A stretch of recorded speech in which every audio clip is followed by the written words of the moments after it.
প্রিয় ভাই ব্রাদার, আপনাদের অনেক প্রশ্ন থাকে গ্রিক সাইপ্রাস সম্পর্কে, যেটা ইউরোপ সাইপ্রাস নামে আমরা জানি। যেই সাইপ্রাসকে গ্রিস শাসন করে সেটাই হচ্ছে গ্রিক সাইপ্রাস বা গ্রিস সাইপ্রাস। তো যাই হোক, ওটাই আবার সাউথ সাইপ্রাস।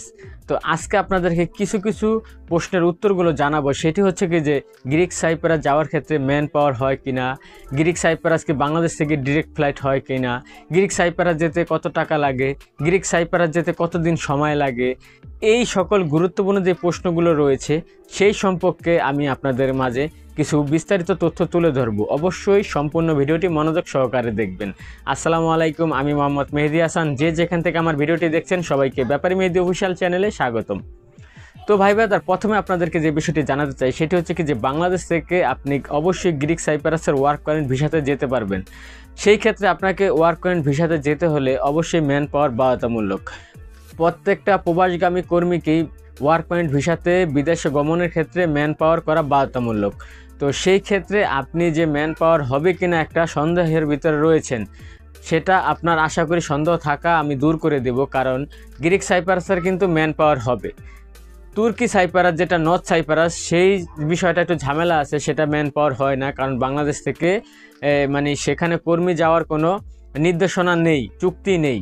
কিন্তু গ্রিক সাইপ্রাসের ক্ষেত্রে আপনি কিন্তু ম্যান পাওয়ার করতে পারবেন, এবং কি গ্রিক সাইপ্রাস ম্যান পাওয়ার করে বাংলাদেশ থেকে ডিরেক্ট ফ্লাইট রয়েছে। তবে বাংলাদেশ থেকে গ্রিক সাইপ্রাস হয়তো যাবে না, মাঝখানে ট্রানজিট আছে, দুবাই হোক কাতার হোক।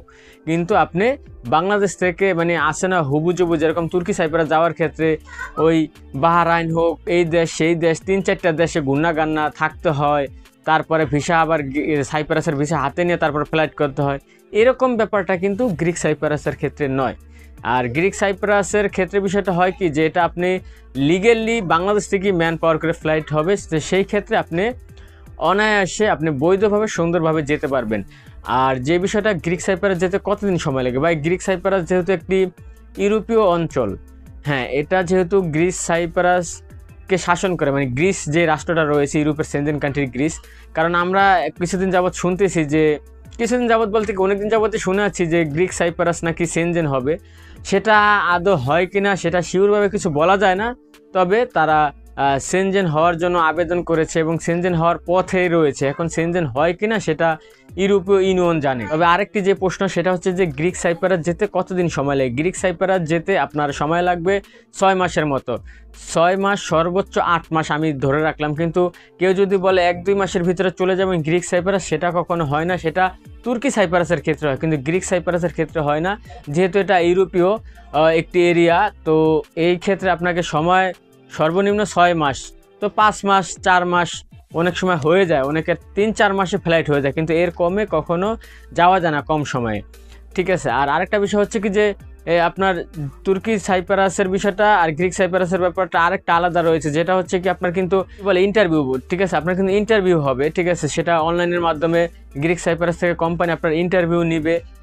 তারপর আপনার সিলেকশন হওয়ার পরে দেখা যাচ্ছে যে আপনার ভিসা, গ্রিক সাইপ্রাসের ভিসা পাওয়ার পসিবিলিটিটা কিন্তু খুবই ভালো রয়েছে। অন্যান্য ইউরোপে যেরকম সার্বিয়া, নর্থ মেসিডোনিয়া, এইসব অঞ্চলে যেতে ভিসার রেশিও আমি মনে করি গ্রিক সাইপ্রাসে ভালো।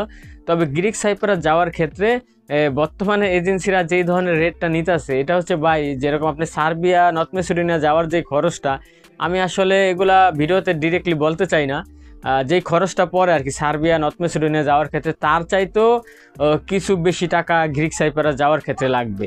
তা এর কি পরিমাণ হইতে পারে এটা আশা করি আপনারা বুঝতে পারছেন। কারণ ভাই একটা বিষয় হচ্ছে কি, যদি লিগেলি একটা খরচের ব্যাপার বলতে গেলে, তাহলে ইটালিতে মনে করেন মানুষ 18-20 লাখ টাকা দিয়ে যাইতো না। ঠিক আছে, ইটালিতে যাইতে স্পন্সর 6-7 লাখ টাকা খরচ হয় লিগেলি।